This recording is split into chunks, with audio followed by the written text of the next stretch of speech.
दर्शनों का भिन्न भिन्न विचार है, संप्रदायों की भिन्न भिन्न उपासनाएं हैं। और कुछ उपासनाओं को तो अगर हम देखें हमारे पूर्वजों में, जैसे कि इस्लाम में है, घुटने टेक करके प्रार्थना करते हैं, नमाज पढ़ते हैं। वेदों में कई बार आता है घुटने टेक करके प्रार्थना करने की। मैंने भूमिका में भी इसको लिखा। वेद क्या कहते हैं कि भूमिका में कि कहाँ कहाँ कुछ जगह उद्धृत किया, घुटने टेक करके हे पितर हमारे कल्याण के लिए घुटने टेक करके प्रार्थना करें। घुटने टेक करके प्रार्थना करने की बात कई जगह आती है। पहले समाज प्रार्थना प्रधान था, ध्यान प्रधान पीछे बना है। वेदों में सर्वत्र प्रार्थना प्रार्थना है, ध्यान कहीं थोड़ा सा है। उपहवरे गिरीणाम संगते चा नदीनाम धियो विप्रा अजायत, ये ऋग्वेद का मंत्र है। उपहवरे गिरीणाम, पर्वतों के निकट, संगते चा नदीनाम, और नदियों के संगम में, धियो विप्रा अजायत, विद्वान लोग बुद्धि को पैदा करते हैं, अजायत पैदा करते हैं। खास है कि बुद्धि को शुद्ध करते हैं। ये ऋग्वेद में है संगथे च नदी नाम, नदियों के संगत, लेकिन अथर्ववेद में आकर के संगम हो गया, संगमे च नदी नाम, भाषा का विकास हुआ है। तो ध्यान की बात कहीं नाम मात्रा ही है, प्रार्थना बहुत है। मुसलमानों में प्रार्थना है, ईसाइयों में प्रार्थना है, यहूदियों में प्रार्थना है। पहले प्रार्थना प्रधान धर्म था, जितना विकास होता गया तो ध्यान प्रधान धर्म हुआ। बौद्धों जैनों का ध्यान प्रधान धर्म है, प्रार्थना उसमें भी है, लेकिन प्रधानता ध्यान की है। उपनिषदों में प्रार्थना है ही नहीं, नाम मात्र है, ध्यान है। परिपक्वता बढ़ी और ध्यान बढ़ा तो वैदिक ऋषि और दूसरे जो लोग थे सब प्रार्थना करते थे घुटने टेक करके। और उधर का समाज अपना जैसे हवा मिली वहाँ उस रूप में, उस पंथ और मजहब में पड़ गए, यहाँ वाले इस रूप में हो गए। लेकिन ये सब भाई भाई हैं, मुसलमान, ईसाई, यहूदी, आर्य, और आर्य में श्रमण, ब्राह्मण, सिद्धनाथ, संत, विष्णु, वैष्णव, ये सब एक हैं। वासस और उत्तरी ये दो ही परिधान थे, लुंगी और चद्दर। आज भी मक्का जब तीर्थ जो लोग जाते हैं तो वहाँ इहराम नाम की एक क्रिया होती है, उसमें मुड़ मुड़ा देते हैं, और हम लोग जैसे कपड़े पहनते हैं ऐसे वो कपड़े पहन लेते हैं। और अहिंसा व्रती होते, संयमी होते, ब्रह्मचारी उतने समय रहते हैं, एकदम पूरा त्याग, कोई किसी गंदी चीज का सेवन नहीं। हरम शब्द आया है वेदों में कई बार। अरबी में हरम का अर्थ होता है घर, और वेदों में हरम का अर्थ होता है घर। बस उसमें रेफ लगा करके हर्म है, और इसमें हरम है। हरम्यम हरम्यम, बारंबार अनेक जगह हरम्यम। तो हरम शब्द वेद में और अरबी भाषा के साहित्य में दोनों में घर का अर्थ है।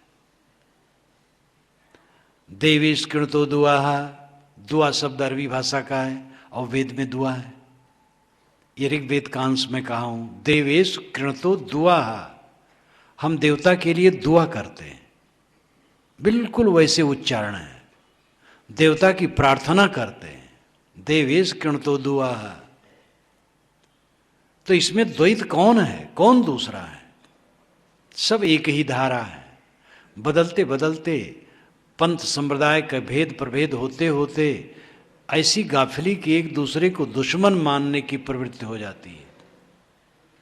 और इसी गंदगी को कबीर साहब ने फटकारा है कि फर्क क्या है भाई रे, दुई जगदीश कहाँ ते आया, कहो कोने बोराया, अल्लाह राम करीमा केशव, हरि हजरत नाम धराया, गहना एक कनक ते गहना यामे भाव न दूजा, कहन सुनन को दुई कर थापे एक नमाज एक पूजा, वही महादेव वही मोहम्मद ब्रह्मा आदम कहिए, को हिंदू को तुरुक कहावे एक जिमी पर रहिए। वेद किताब पढ़े हुए कुतबा हुए मौलाना हुए पाड़े, बेगर बेगर नाम धराए एक मिट्टी के भाड़े, काहे कबीर वे दोनों भूले राम ही किन्हों न पाया, वह खसी वह गाय कटावई बादई जन्म गमाया।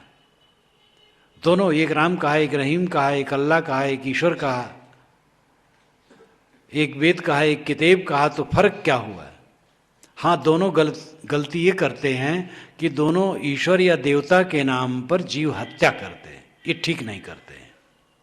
दुनिया के जितने ईश्वरवादी मत रहे हैं और दैववादी, वह ईश्वर और देवता को खुश करने के लिए जीव की हत्या करते थे पुरा काल में। वैदिक परंपरा में भी थी और सामी परंपरा में भी थी। ईसा ने किसी की बलि नहीं दी, इसलिए ईसाइयों में धर्म कृत्य में कोई जीववध नहीं होता है। अपना जो खाते पीते वो अलग विषय है। इस्लाम में सुधार नहीं हुआ, आज तक ईश्वर के नाम पर जीव मारे जाते हैं। हिंदुओं में सुधार हुआ, लेकिन सुधार हो करके एकदम सुधार नहीं हुआ। अभी भी देवी देवताओं के स्थान पर हिंदुओं में भी ये काम होता है। बौद्धों जैनों ने कोई देवता और ईश्वर नहीं माना, तो उन्होंने किसी की हत्या धर्म के नाम पर नहीं की, दया पर जोर दिया। अब बतलाइए कौन असली देवी देवता मानता है? जो बहुत ईश्वर ईश्वर और देवता देवता चिल्लाते हैं, वे तो उसके नाम पर जीव हत्या करते हैं। और जो देवता ईश्वर नहीं मानता है, वो किसी को नहीं मारता है। तो कौन ज़्यादा देवता वाला हुआ, ईश्वर वाला हुआ? अहिंसा ही तो ईश्वरत्व और देवत्व का लक्षण है। इसलिए ये सारी परंपराएं एक थी और मजहब बदलते गए और भिन्न भिन्न होते गए। अब आपस में फर्क होता गया। हिंदू में कम फर्क थोड़े है। ये जो सांप्रदायिक भावना है कि केवल हमारे संप्रदाय में कल्याण है और दूसरे में नहीं है, ये सबसे बड़ा खोट है और इसमें एकता नहीं आ सकती है। इस पर ध्यान देने की जरूरत है। और ये अहंकार सबको है। ईश्वर की नाक की सिधाई में हर संप्रदाय वाला अपने को मानता है और दूसरे को मानता वह इधर उधर हो गए हैं। यहां तक है कि हमारे मत में जो नहीं वो सदा के लिए नरक में जाएगा अथवा 84 में भटकता रहेगा, चाहे वो दूध का धोया हो। और हमारे मत में जो है उसका कल्याण हो जाएगा। ये केवल दंभ है। सारे संप्रदाय मनुष्य के बनाए हैं, सारी किताबें मनुष्यों की रचनाएं हैं, सारे महापुरुष मनुष्य हैं। सबके अंदर में सत्य स्थित है। सत्य कोई महापुरुष और संप्रदाय देता नहीं है, वो तो सबके दिल में अपने आप स्थित है। हाँ, उसका भेदिया चाहिए, गुरु। जैसे हमें इंग्लिश सीखना है तो इंग्लिश टीचर चाहिए, संस्कृत सीखना है तो संस्कृत टीचर चाहिए।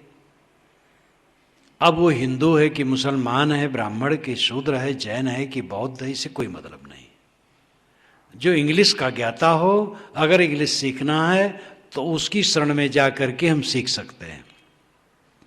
आत्मा के विषय में समझना है, आत्म उद्धार करना है, तो जिसने आत्मा को समझा है और अपना उद्धार कर लिया है उसकी शरण में जाना चाहिए। अब वो किस पंथ का है, पंथ से मतलब नहीं। कोई पंथ मुक्ति का द्वार नहीं है, सारे पंथ शरणियां हैं। और कोई पंथ और संप्रदाय में सब दूध के धोए नहीं होते हैं और सब गलत नहीं होते हैं। जहां पंथ बना, समाज बना, संप्रदाय बना, मजहब बना, वहां उत्तम मध्यम कनिष्ठ ही नहीं, गलत लोग भी आज धमकते हैं। उत्तम मध्यम कनिष्ठ होना तो बुरा नहीं है। कोई उत्तम संस्कार वाला आगे बढ़ गया, कोई मध्यम है, कोई अधम संस्कार वाला धीरे धीरे चल पाता है, लेकिन दोषी नहीं है। उल्टा होने वाले होते हैं। संप्रदाय हजारों लाखों करोड़ों की भीड़ होती है, तो उसमें सब प्रकार के लोग होंगे, तो उनका सबका कल्याण कैसे हो जाएगा? और दूसरे मत वालों सबका कल्याण कैसे हो जाएगा? ये बात सब संप्रदाय वाले समझें और अपने अपने मिथ्या दंभ को छोड़ें। सबको मिथ्या दंभ है, नाम लेकर के कहने की जरूरत नहीं है, सबकी ही लीला है। कोई संप्रदाय ऐसा हो जो ये मानता हो दूसरे संप्रदाय से भी कल्याण है, धन्य है, बस माने बैठे हैं कि कल्याण की ठेकेदारी हम ही लेके बैठे हैं। हमारे संप्रदाय में आओगे कल्याण होगा, नहीं तो भटकना है। अपना एक अवतार बना लिया, अपना एक पैगंबर बना लिया, अपना एक देवता बना लिया, उस पर रिजर्वेशन करवा लिया और अपने मत में उसको दीक्षित कर लिया और कह दिया कि मेरे संप्रदाय में जो हो उसी कल्याण देना, दूसरे को न देना। बेकार पागलपन। कल्याण का अर्थ होता है चित्त की निर्मलता, चित्त की शांति, और ये अच्छे बर्ताव, अच्छी रहनी से संभव है। अब इसके प्रेरक जो हैं, जो प्रेरक हैं वही हमारे हितकर हैं। मानो हम कबीरपंथी हैं, लेकिन कोई जैन, कोई बौद्ध, कोई वैष्णव, कोई वेदांती, कोई आर्य समाजी, कोई सूफी इस्लामी संत हो, रहनी वाला हो, वैराग्यवान हो, बोधवान हो, पवित्र हो, समतालु हो, उससे हमें बड़ी प्रेरणा मिलेगी, बड़ा उद्धार होगा उससे। तो अमुक मत सत्य का ठेकेदार है, ये बिल्कुल भूल जाना चाहिए, और ये मत वालों को ही ऐसा सोचना चाहिए और ऐसा कहना और लिखना चाहिए, तब नरमी आएगी। इस विज्ञान युग में ऐसी ऐसी बकवास चलती है। अभी मैं उत्तर प्रदेश में था तो एक सज्जन ने कहा, महाराज मुझे एक संप्रदाय वाले मिले और कहे कि आप दीक्षित हैं कि नहीं। कहे मैं दीक्षित हूँ। कहे तो आपके गुरु ने ईश्वर का दर्शन कराया आपको। कहे अभी तो नहीं करवाया। कहे तब क्या गुरु किए, मेरे पास आ जाओ, मैं चलो अपने गुरु के पास, तुरंत ईश्वर दर्शन करवा दूंगा। अभी सब धोखा की बात नहीं तो क्या है। दर्शन जिसका होता है वो ईश्वर होता है, वो तो रूप होता है। ईश्वर दर्शन का ऐसा झांसा है और नाजुक चीज है। कोई कहेगा कि ईश्वर दर्शन बेकार है तो नास्तिक कहा जाएगा, और नास्तिक कोई होना नहीं चाहता है। यद्यपि सब नास्तिक हैं, हमारे ख्याल से आप नास्तिक हैं, आपके ख्याल से मैं नास्तिक हूं, तो संप्रदायों की दृष्टि तो सब नास्तिक हैं, लेकिन फिर भी लोग डरते हैं और ईश्वर की बात नाजुक होती है, इसलिए ईश्वर के विषय में जो कहा है आंखें बंद कर लेते, वो कान बंद कर लेते, जो कहो सुन लेंगे बस। लेकिन ईश्वर दर्शन कराने का झांसा, ये खूब बदमाशी चलती है और एकदम पागलपन है। सारे दर्शन का अंत अंतिम स्थित है। जो देखना है बंद करो। चश्म बंदो, गोश बंदो, लब्य बंद, गर्न बीनी सर्रेहक बरमन बखन। रूमी साहब ने कहा, चश्म बंदो, आंखें बंद कर लो, गोश बंदो, कानों को बंद कर लो, लब विबंद, ओठों को बंद कर लो, गर्न बीनी सर्रेहक, सत्य के दर्शन इतने पर भी ना हो, बरमन बखन, मेरा मजाक उड़ाना। तो सत्य के दर्शन का मतलब क्या है? सब बंद कर लो तो दर्शन किसका होगा? पांचों ज्ञानेंद्रियां शांत हो गई और मन शांत हो गया, तब क्या दर्शन होगा? इंद्रिय और मन द्वारा बाहर के वस्तुओं का ग्रहण होता है। कल्पना करो, आप आंखें बंद कर लें, नाक बंद कर लें, कान बंद कर लें, त्वचा पर पलस्तर कर दें, सब इंद्रियां बंद कर दे और मन आपका सुप्त हो जाए, तो आप क्या जानेंगे? कुछ नहीं जानेंगे। जानने के साधन 6 हैं: आंख, नाक, कान, जीभ, चाम, मन। और इन 6 को शांत कर देना परमार्थ कहा जाता है। यदा पंचावतिष्ठन्ते ज्ञानानि मनसा सह बुद्धिश्चाना विचेष्टत तामाहु परमाम गतिम। ये यमाचार्य ने कठ उपनिषद में नचिकेता को उपदेश देते हुए कहा, जब 5 ज्ञानेंद्रियां मन और बुद्धि शांत हो गए, ये परम गति है। जाकर नाम अकहुआ रे भाई ताकर कार मैं नहीं गाई। साहब कहते जिसका नाम ही अकहुआ है उसकी रमैनी प्रार्थना क्या करते हो? कहे तात्पर्य कैसा, जस पंथी वोहित चढ़ वैसा। उसके लिए तो एक तात्पर्य कहा जा सकता है, जैसे जहाज पर आदमी बैठता है तो न चलती हुई मानो चलता रहता है कुछ रहनी की बात, बैठा रहे चला पुन जाता, वो तो रहनी गहनी की बात है। नौका पर आदमी बैठा है वो चला जा रहा है, जो पवित्र रहनी में है वो कल्याण की तरफ चला जा रहा है। रहे बदन नहीं स्वान स्वभाव, मन स्थिर नहीं बोले काऊ। शरीर पर बहुत भड़कीला भेष न बनावे और मौन रहे।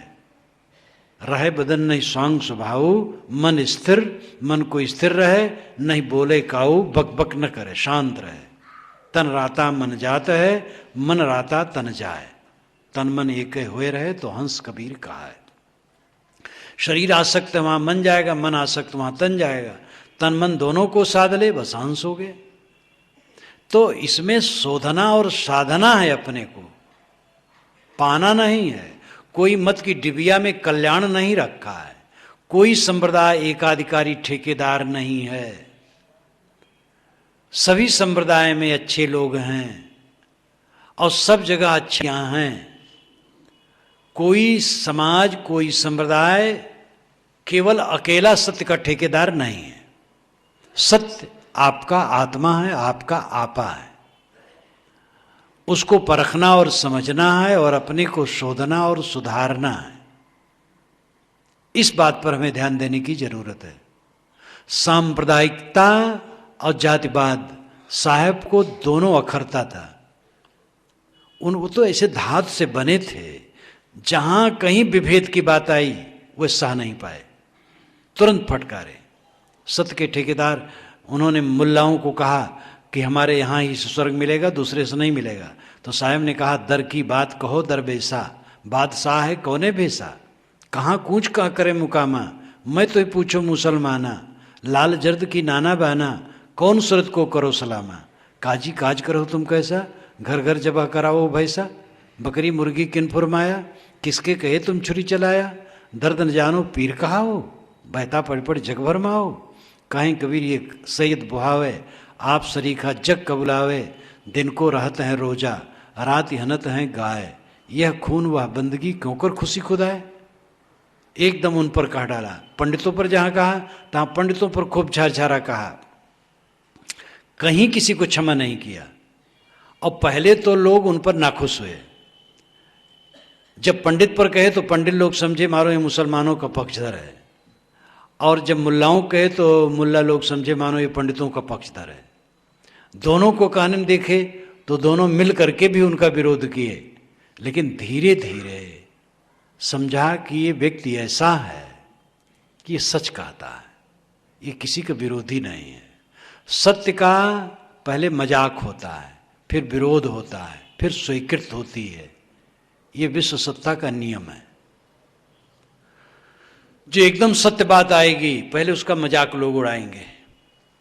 कहा जाता है इंग्लैंड में पहली बार जब आदमी छत्ता लेके निकला तो लोग हंसे, और फिर छत्ता पूरी दुनिया में व्याप्त हो गया।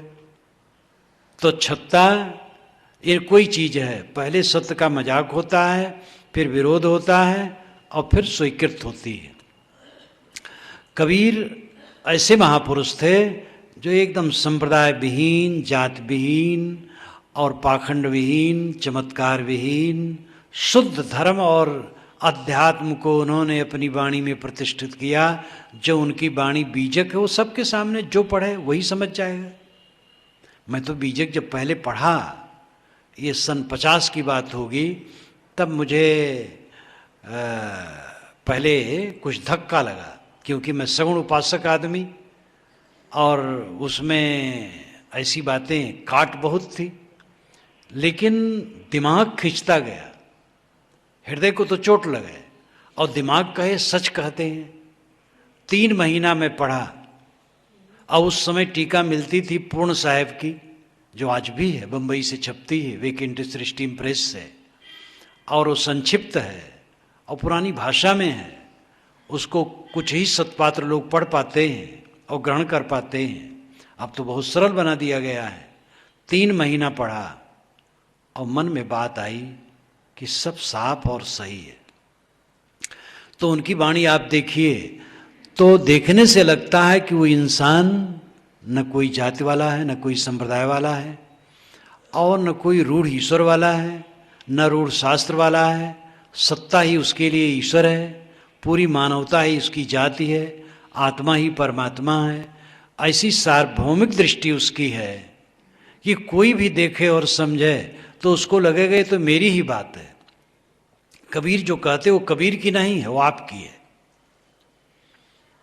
कबीर के कहने की वजह से कबीर की नहीं हो जाएगी, वो आपकी है। और कोई भी सत्य हो, कोई कहे चाहे महावीर स्वामी ने कहा हो, महात्मा बुद्ध ने कहा हो, भगवान राम ने कहा हो, हजरत मोहम्मद ने कहा हो, कहीं का सत्य होगा वो उनका केवल नहीं होगा, वो सबका होगा। सत्य सार्वभौमिक होता है, असत्य व्यक्तिगत होता है।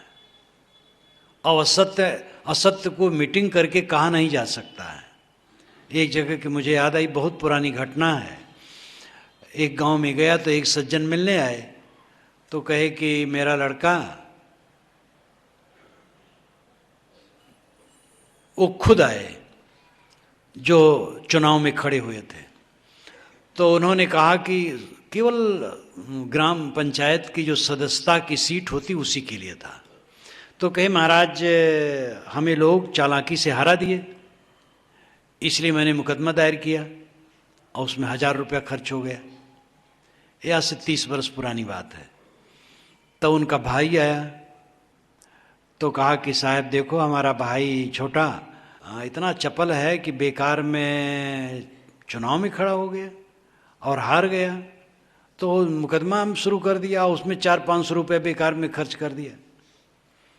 तब उसका पिता आया तो पिता कहा कि साहब छोटा लड़का ज़्यादा चपल है और वो बेकार का काम करता है, वो चुनाव में खड़ा हो गया और फिर हार गया तो मुकदमा चालू कर दिया और साहब उसमें 100-200 रुपये बेकार फूंक दिया।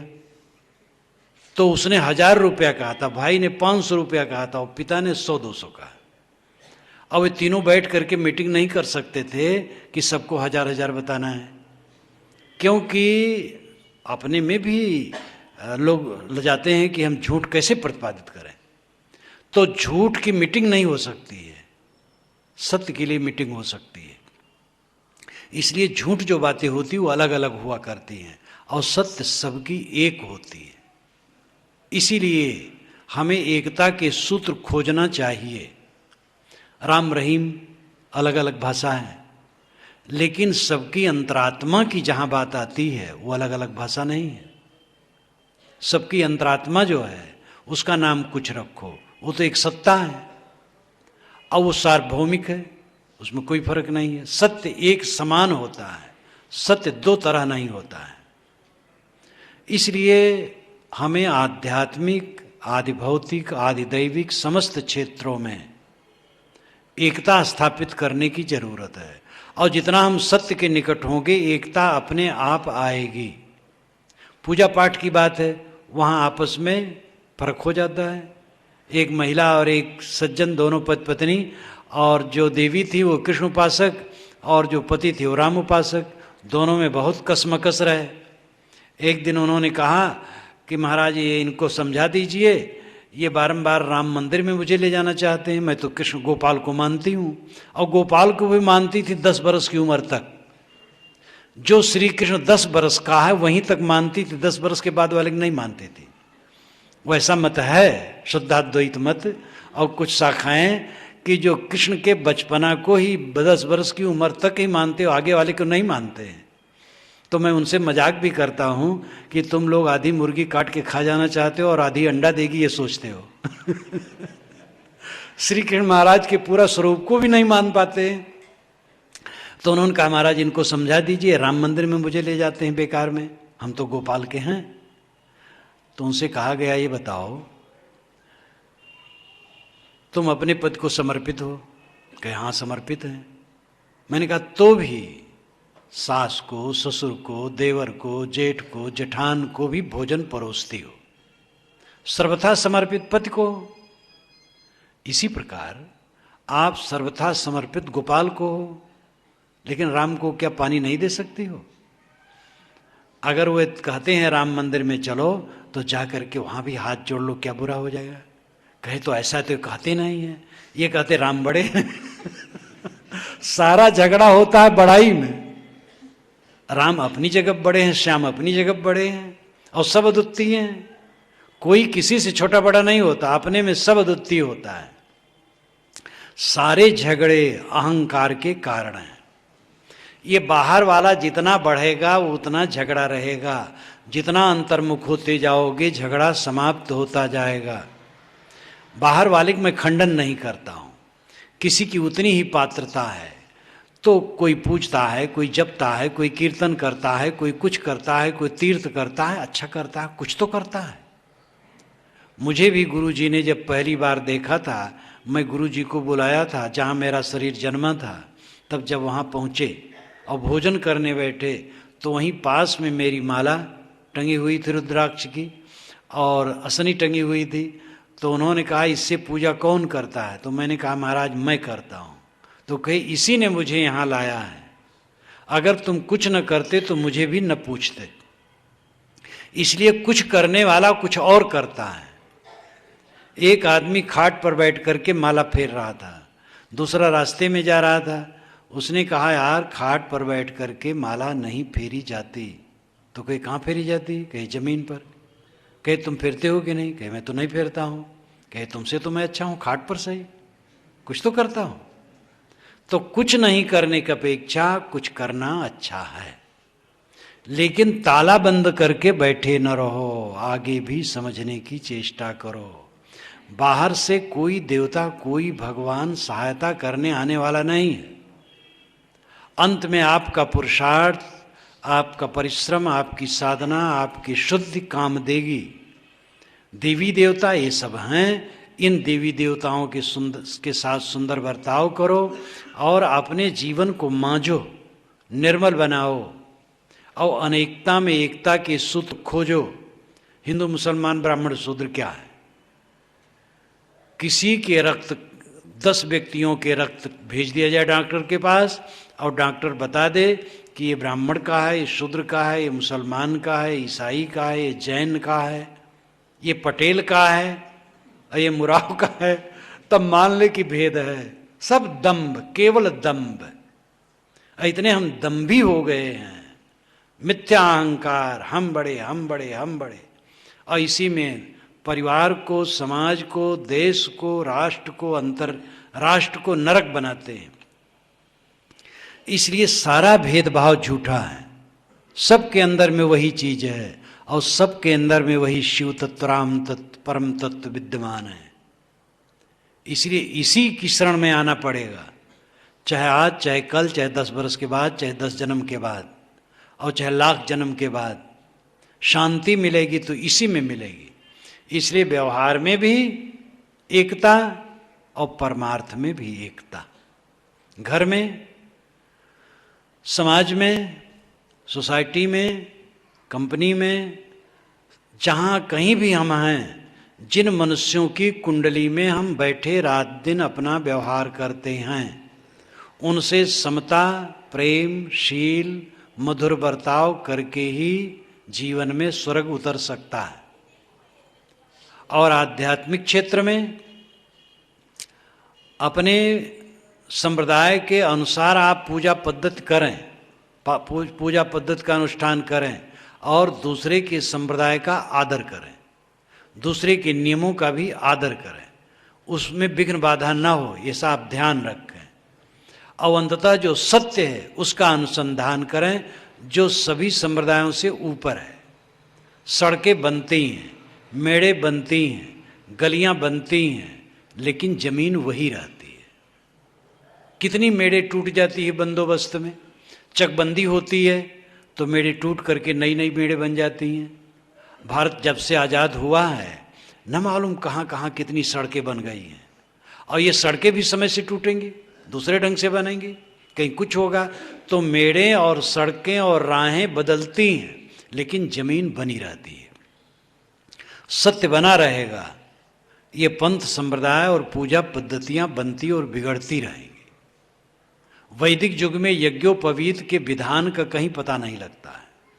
यज्ञोपवीतम परमम पवित्रम जो कहा गया है, ये ईसा के कोई 500-600 वर्ष के पहले का कथन है। उसके पहले के शास्त्रों में ऐसा नहीं है। वैसे यजुर्वेद में शिव जी को यज्ञोपवीतधारी कहा गया है, बिल्कुल अपरिचित तो नहीं है। लेकिन ऋग्वेद में कहीं यज्ञोपवीत की चर्चा नहीं है, मेखला की चर्चा है और माला जैसे पहनने की चर्चा है, यज्ञोपवीत की नहीं है। यज्ञोपवीत कभी चला और आजकल यज्ञोपवीत उड़ता जा रहा है। ब्राह्मण के लड़के यज्ञोपवीत पहनना नहीं चाहते हैं, मैं अभी एक जगह था, तो इलाहाबाद की बात है, पति पत्नी दोनों मिलने आए, कहे साहब एक ही लड़का है, जवान हो गया, 22-23 वर्ष का, पढ़ता है, यज्ञोपवीत तो पहनना नहीं चाहता है। तो वो कहता है तर्क तो यज्ञोपवीत पहनने से क्या फायदा है। तो हम कहते हैं यज्ञोपवीत पहनने से शान मिलती है। तो कहता पिताजी तो यज्ञोपवीत पहने और क्रुद्ध बहुत रहते हैं। तो महाराज क्या उत्तर दूं। तो यज्ञोपवीत उड़ता जा रहा, चोटियां उड़ गई करीब करीब, अब देहात में थोड़ी मोड़ी है और शहर में तो करीब करीब उड़ी गई। तो ये बाहर की चीजें बदलने वाली हैं, पूजा पद्धतियां बदलती हैं, देवी देवता बदलते हैं, लेकिन सदाचार का मानदंड निरंतर रहता है। संयम, शील, करुणा, क्षमा, दया, अंतर्मुखता, इसका मूल्य बराबर सब समय बना रहता है। यही शाश्वत है। और कबीर वाणी में यही है। कबीर वाणी में कोई कीर्तन करने का विधान नहीं है, पूजा करने का विधान नहीं है, कुछ नहीं है, कर्मकांड है ही नहीं है, संप्रदाय की बात है ही नहीं है। निर्णय, निर्णय, केवल निर्णय। इसीलिए मैं जब उसकी व्याख्या करता था तो कई बार कलम रख करके सोचने लगता था कि आज से 500 वर्ष पहले उस अंधे युग में, और कबीर धर्म के क्षेत्र में इतने वैज्ञानिक वचन कहते हैं और झार झारा एक तरफ से कहते हैं, और जहाँ धर्म के नाम पर पाखंड आता है उसको काट देते हैं। बड़ा अद्भुत विषय है। तो कबीर का व्यक्तित्व, कर्तृत्व, वाणी सब एकता प्रेरक है। और दुनिया के महापुरुष जितने हुए हैं, सब में खोजा जाए तो जो परम तत्व की बात सबने कही है उसमें एकता ही की बात है, और सब ने ये बात कही घूम घुमा करके। तो हम लोगों को चाहिए व्यवहार ऐसा पवित्र व्यतीत करें कि घर परिवार समाज की संगत स्वर्ग लगे। सुबह से शाम, शाम से सुबह, 24 घंटा आपका घर स्वर्ग तब बना रहेगा जब एक दूसरे को देख करके मधुरता का बर्ताव करेंगे। पदार्थों पर महत्व न देंगे, प्राणियों पर महत्व देंगे, यानी प्राणियों का मूल्य समझें कि पदार्थों का नहीं। और अध्यात्म में भी कोई संप्रदाय सत्य का ठेकेदार नहीं है। सब अपना अपना अहंकार दूर करें। सत्य सबके अंदर में है, सत्य सबका अपना स्वरूप है, और यथार्थ सद्गुरु संत की जरूरत है, अच्छे विवेकवान सज्जनों की जरूरत है, जिनके सहारे से सत्य का ज्ञान हो और सत्य की तरफ उन्मुखता हो। सत्य का ज्ञान होने के बाद त्याग ही सबसे बड़ी चीज है। त्याग के बिना रहनी नहीं होती है। जैसे कि गम खाना है तो त्याग चाहिए, अहंकार का त्याग। किसी ने कट कह दिया, सह लेना है, तो इसमें अहंकार का त्याग चाहिए। खाने पीने में लोलुपता है, संयम चाहिए, तो लोलुपता का त्याग करना पड़ेगा। ब्रह्मचर्य पालन करने के लिए लोलुपता का त्याग करना पड़ेगा। हर जगह सत्य को जान लेने के बाद रहनी का जो विषय है वो त्याग है। कबीर साहब ने कहा है, करनी करे सुपूत हमारा, कथनी कथे सुनाती, रहनी रहे सो गुरु हमारा, हम रहनी के साथी। करनी करे सुपूत हमारा, कथनी कथे सुनाती, रहनी रहे सो गुरु हमारा, हम रहनी के साथी। जो कथनी कथता है वो हमारा नाती है, लड़की का लड़का है, और जो करनी करता हमारा पुत्र है, खून का है, निकट का है, और जो रहनी में रहता हमारा गुरु है। गुरु से बड़ा कोई नहीं होता है। हम रहनी के साथी। ये 3 बार बात पर अंत में ध्यान दे, कथनी, करनी और रहनी। ज्ञान की चर्चा कथनी है और इंद्रियों के पवित्र आचरण करनी है, और मन की गहरी शांति रहनी है। कथनी करनी में बदलना चाहिए, करनी रहनी में बदलना चाहिए। साहब कहते मैं रहनी के साथी हूं। तो सत्य को जान लेने के बाद, आत्मा को पहचान लेने के बाद अलग परमात्मा आत्मा नहीं खोजना है जी। सबके अंदर में दृष्टा बोधा बैठा है। मैं खाता हूँ, मैं आता हूँ, मैं जाता हूँ, मैं ये काम करूँगा, मैं ये काम नहीं करूँगा। ये जो मैं का भंवर सबके अंदर में है, वो किस सत्ता से है? वो आत्मा की सत्ता से है।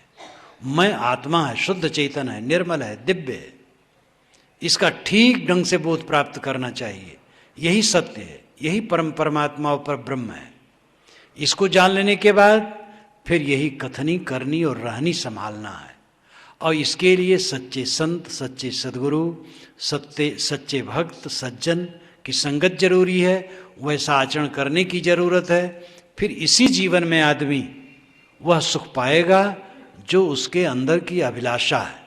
चिंता, भय, फिक्र, उद्वेग से रहित परम शांति, गहरी शांति जीवन का सर्वोच्च सुख है।